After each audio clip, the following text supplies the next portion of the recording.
Je vais à mon tour essayer de vous emmener dans un monde post-Covid et de savoir quel va être l'impact pour les enseignes, différents types d'initiatives qu'elles pourront avoir et pour leurs fournisseurs. Alors, si pré-Covid, l'omnicanalité était déjà le maître mot, le confinement a accéléré cette réalité. En l'espace de quelques mois, nous avons vu un changement comportemental digital correspondant à une évolution naturelle de 3 à 4 années. Pendant la pandémie, la part des foyers ayant commandé online a augmenté de 67%, ce qui correspond à une hausse de 42% des parts de marché de dépenses. Donc, c'est un phénomène qui n'a jamais été vu jusqu'à présent. Et évidemment, une telle croissance faramineuse en un laps de temps si court est logiquement difficile à absorber, même si l'omnicanalité était déjà un chantier prioritaire. Pendant la quarantaine, des manquements ont mis en évidence tout le chemin qui restait à parcourir pour qu'online et offline soient vraiment intégrés.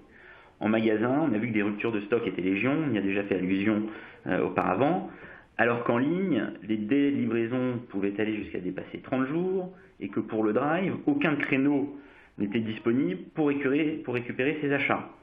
Donc, au cours des mois de confinement, les enseignes ont vécu leur premier stress test grandeur nature et se sont donc aperçus des changements à opérer rapidement. Fondamentalement, le Covid n'a pas forcément bouleversé les tendances des enseignes, mais elle a surtout agi comme un accélérateur. Le consommateur est roi et est en train de changer durablement, comme nous l'avons vu, son comportement d'achat. Des changements structurels sont donc à attendre pour que cet écosystème se réorganise pour mieux servir ce consommateur.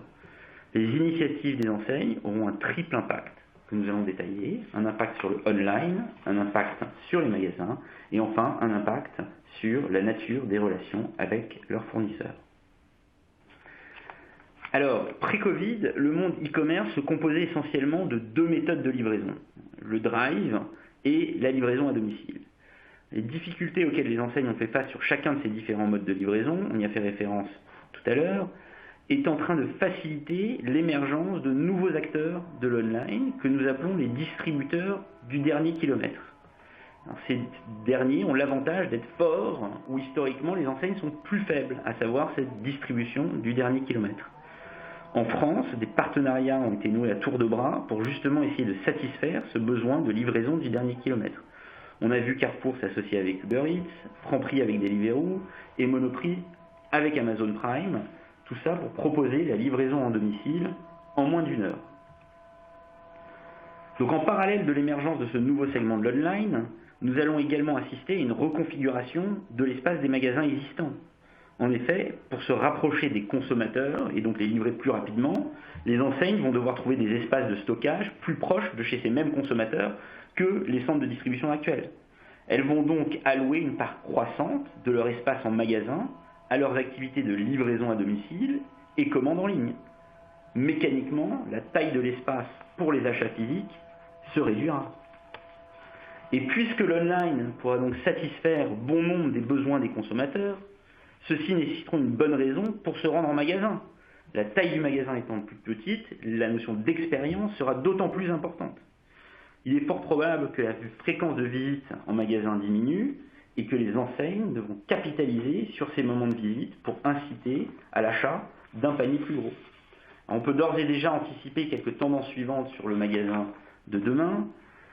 Des assortiments réduits et focalisés sur les références phares, un rôle central donné aux catégories de produits frais, une mise en avant des catégories d'achat spontanés, une hausse des zones d'essai de produits, je pense surtout à l'électroménager, électronique, home entertainment, une massification des paiements sans contact et potentiellement hausse des montants limites, et puis l'importance des apps des enseignes comme compagnons d'achat. On fait aussi référence à des pilotes comme les magasins sans personnel ou l'augmentation du drive piéton. Donc, cette redéfinition des priorités des enseignes leur demandera un réajustement de leurs investissements et influencera leurs attentes des fournisseurs. Tout d'abord, il sera clé pour les industriels de focaliser leurs investissements aussi bien sur l'online que sur l'offline. Avec cette accélération de la demande online, réellement, ce dernier circuit ne pourra plus être la cerise sur le gâteau, mais devra être au cœur des stratégies de Joint Business Planning. Ensuite, en magasin, la planification des assortiments va prendre un rôle central dans l'écosystème des enseignes. Pour chaque référence entrante, il est possible de penser qu'une référence devra sortir. Et la disponibilité des références phares prendra donc le pas sur les extensions de gamme. Une règle d'or devra être appliquée, avoir des produits en rayon. Avec la baisse de la fréquentation des enseignes, il sera impératif de respecter cette règle.